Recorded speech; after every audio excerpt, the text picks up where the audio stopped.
Kızıгы КГБ'da болгону 6 жыл иштеп, чекистикти кыйратып майын чыгарып иштей албаганынан кызматтан куулганы айтылып жаткан киши дагы. Бүгүн интернетте баткеним менин жаным, Кыргызстаным менин көзүмдүн кареги, ичим ачып чыдай албай атам, лейлек анклав болуп калды, 4 көчө үчүн канча кыргыз өлдү эле, кокуй деп аткандардын бир өзү дагы лейлекти анклав кылып кое жаздаган, дерлик анклав кылып койгон Адахан Мадумаров тууралуу бир ооз дагы сөз айтып, мына мен патриотмун, мына мен адилеттүүлүктү сүйлөйм, мына мен чындыкты чыркырата айтамын деп көкүрөк кагып жаткандардын бири дагы Мадумаров чыккынчылык кылган үчүн токтоосуз жооп берсин деп айтууга жараган жок. Сүйлөсө тим эле адилеттүүлүк, ыйман, ынсап, мыйзам, укук, акырет, кыргыз жерим, баткеним деп оозун толтуруп сүйлөп, ыйлаган смайликтерди коюп пост жазып, драма кылып кишинин жүрөгүн тим эле эзип салчудай болуп жаткандардын бири дагы Мадумаров неге мындай кылган, неге ал жооп бербейт деп жок дегенде оозунун учунда болсо дагы айтууга жарабады.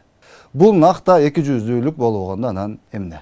Анысы болсо кылыктыкты кылып, кылжып менен бууп коюп, унчукпай көшөгөнүн артына өтүп алып, пысмыйып, зомбилерин ишке салып коюп, элди ызычуу кылдырып коюп, өзү эч нерсени билмемиш болуп отурат. Өткөндө эле өзүнүн жеке кызыкчылыгы үчүн керек болгондо Мадумаров мына жерлерди Казакстанга берип салган, 4 көчөнү тажиктерге берип салган деп айгай салып чыккан, өзүн трактор деп атап алгандары дагы, башкасы дагы жок. Болбосо тетрисинче ошол лейлекти анклав кылып койгон. Учурунда бийликте отурганда шыпылдап барып кыргыздын жерин кайра эле тажиктен арендага 49 жылга алууга макул болуп кол коюп, мына мен кыйраттым деп келген ошол киши эмес беле. Бүгүн ошол Мадумаров жоготкон жерди тетрисинче Жапаров менен Ташиев кайтарып, лейлекти анклав болбой турган кылып, Мадумаров тажиктерге берип салган жерди кайрадан карап чыгууга мажбурлап, аянтын болушунча кыскартып, сеники дагы эмес, меники дагы эмес, нейтралдуу жер болсун деп талашып тартышып, болушунча кыргызга пайдалуу кылып бүтүрбөдүбү? Кызыгы неге ушул азыр күйүмдүү болгон күйдүргүлөрдүн бири дагы Мадумаровго сөз тийгизбей жатат? Же булардын максаты жөн эле чек араны шылтоо кылып бийликти каралообу? Анан кантип ушуларды адилеттүү, чыныгы жерге күйүп жаткандар дейсин? Бул факт. Булар үчүн кыргыз-тажик чек арасы жөн эле элди ызычуу кылганга, Ташиев менен Жапаровду жамандап, эптеп нааразычылык чыгарып, акыр аягында бийликти алуу гана экенин. Анан мунун артында албетте өткөндө Кемпирабадты шылтоо кылып чыгып, курултай өткөрүмүш болуп, мен Кемпирабад үчүн өлүп берем. Анан менин күлүмдү Кемпирабадка чачып койгула деп мурас айткандар турбаганда, анан ким турушу мүмкүн? Киши айтып атпайбы, Адахан Кимсанбаевич айтат, мен дейт, президенттин тапшырмасы менен баргам дейт. Ал маалда президент Бакиев болчу. Барып ошо протоколго кол койгом дейт. Биринчиден, ал юридикалык жагынан дагы эч кандай протоколго кол коюуга акысы жок. Ал өзүнүн коллегасы менен ошо Совет Безопасности Тажикстан менен кандайдыр меморандумга кол койсо болот, келишимдерге кол койсо болот, кызматташтыкка кол койсо болот. Бирок чек ара жөнүндө эч нерсеге кол коюуга анын конституциялык, мыйзамдык укугу болгон эмес. Жана койбош керек эле. Бул биринчи ката. Экинчи эми стратегиялык катасы эмне болгон?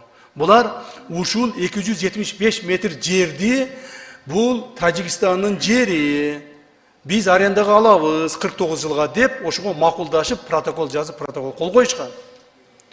Биз айтып атабыз, бул эң чоң ката болгон деп. Себеби туугандар, чек ара тилкеси жакын жайгашкан аймактарды чек ара тилкелери бүтмөйүнчө эч качан бул силердики деп биз танбашыбыз керек. Эч качан ошо чек ара тилкелери бүтүп, мыйзамдуу ишке киргичекти, бул жер сеники, ооба, туура сеники, мен арендага алайын деген, бул деген ошо сенин жериң деп признавать эткендик болот. Булар ошентип признавать этип коюшат. Да, 4 көчө силердики, биз 49 жылга арендага алайлы деп. Мына 20 жыл өтүп кетти.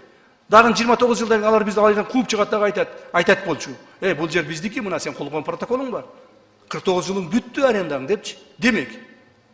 А булар ошого карабастан кол коюшкандан ошол эле мезгилде эмне кылыш керек булар? Мен азыр мына терең изилдегенден кийин билдим. Булар ошол эле мезгилде макул, даже муну силердики 49 жылга биз арендага алдык деп кол койгон учурда эле булар параллельный зеркальный жасаш керек эле. Бул баягы Ходжалоо Воруктун ортосундагы жолду биз арендага алайлы анда биз силерге арендага берейли деп ошону зеркальный жасаш керек эле. Жок, булар тигилерди арендага алгандагы өзүбүздүкүн арендага бербей койгон. Өзүбүздүн территорияны спорный кылып таштап коюшкан. А булар болсо, мына биз азыр границаны тактап бүткүчөктү, булар муну жолду признавать этишкен жок. Муну жерде Аксай айылын признавать этишкен жок. До сих пор айтып жүрүштү булар. Бул жер деген спорный территория. Бул жерде эч кандай чегара жок, болгон эмес. Биз эч кандай документтер кол койгон эмеспиз. Аксайыңарды силер жакында эле алып келип алгансыңар. Көчүрүп кеткиле. Бул жер спорный территория. Бул жерди керек болсо ортосуна бөлөбүз, керек болсо бул жер биздики деп ушундай кылып атышты. Ушундай спорго жолду булар өздөрү берип койду, мурдагы жетекчилерчи. Көрдүңөрбү? Мына ошол маалда убактылуу чечүүнүн көздөп отурушуп, келечекке мына бизге 20 жылдан кийинки бизге оор турмуштап келип коюшту. Ошонун негизинде канчалаган балдарыбыз өлдү. Ошол мурдагы жетекчилердин кол койгон протоколунун туура эмес протоколунун кол койгон негизинде, стратегиялык катааны кетирген негизинде bizde 55 asker kızmatkeri kaza oldu. 121 asker kızmatkeri jaradar oldu. 63 жаран каза болду. Так? Алар айтып атат, өткөндө Адакан Кимсанбаевич айтып атат, бул протокол жөнү протокол да, муну менен жөн эле туалетке барып койсоңор болот, баяк кылып койсоңор болот деп. Туалетке бардырбайт экен да аны менен. Сенин колуң турат да жерде. Секретарь Совета Безопасности деп туруп колуң турат да жерде сенин. Кантип туалетке бардыртат? Ошону ар бир жолугушууда мен бетиме такай берип, монтип мен ушу менен чабышып келдим да. Ошон үчүн 275 метр жерди мен нейтральный кыла албай, ошон үчүн мен булар менен чабышып тытышып келдим да. Мына конца концов, бирок биз аны признавать эткен жокпуз. Анда алар айтып атышты, андай болсо, силер ошону мамлекет аралык протоколго кол кое берсеңер, көрүнгөн адам келип, силер алар жоопко тартпайсыңарбы деди. Мына ошондуктан биз, урматтуу туугандар, требовать этип отурушту. Ошондуктан биз ушунун баардык делону изучать этип отуруп, ушулардын баардыгын анализдеп отуруп, анан кийин Мадумаровго чыккынчылык беренеси менен иш козгогонбуз. Чыккынчылык беренеси иш козгогонбуз. Бул чыккынчылык беренеси эч качан эскирбейт. Керек болсо азыр дагы алып келип камап койсо болот. Мындан кийин да камап койсо болот. Мына чыккынчылыктын эмеси каерде жаткан өзөгү. Түшүнүп алыңыздар ушуну. Чыккынчылыктын өзөгү ошол 275 метр жерди тажиктердики деп признавать этип, 4 көчөнү берип койгондугуна жаткан. Ошол эле мезгилде биздин Аксайга кеткен жолду, Варфка кеткен жолду алар тажиктерге биздики деп признавать этире алган эмес. Мына чыккынчылык. 4 көчө булар 275ти карасаңар туугандар, ошол маалда протоколго кол койгондо дагы билбейм, мас болуп алып кол коюшканбы, жөн эле кол коюп коюшканбы, мен түшүнбөйм да просто. Мына 275 метр деп могул жерден алышкандагы мына көпүрө бар го биздин. Мына Көкташтын көпүрөсү.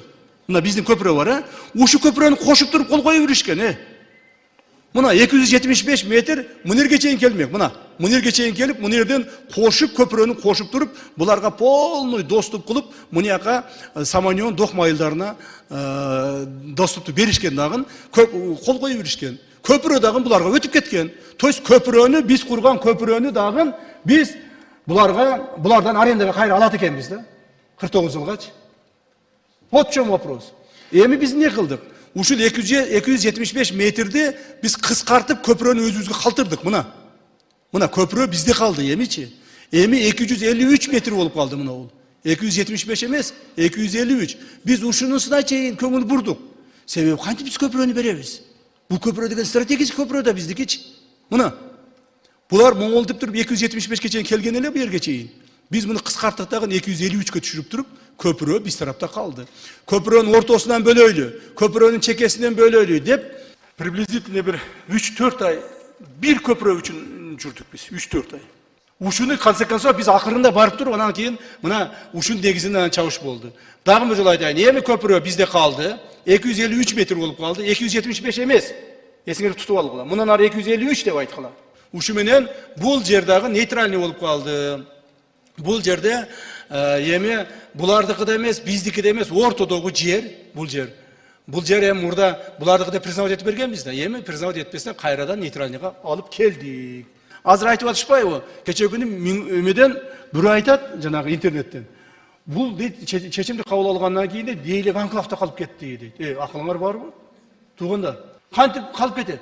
Эгерде биз наоборот, мына бир жол 4 көчөнү биз жасадыкпы? Нейтралдык жасадык. Мунул көчөнү жасадыкпы? Миңөр Самаркандыкты жасадык. Мунул Раватты жолун биздин жол кылып Kırgızstan'ın istini özünün jolu kılıp durup granitsani bu yerden toktottuk bu. Toktottuk. Demek Leylek rayonu bugünkü günde питается с трех сторон. Миңөрүк Самарканда питается, төрт көчө питается, и Рават жолу менен өзүбүздүн жол менен питается. Никаких анклавов, наоборот, биз Лейлекти полный анклавдан чыгардык. А мурда болсо эмне болчу? Мурда болсо мынау жол жок эле. Мынау жол вообще жок эле. Мынау жол болсо тажиктердики болчу. Мынау жолду болсо алар признавать этпей, бу жерде чабышып турчу элек.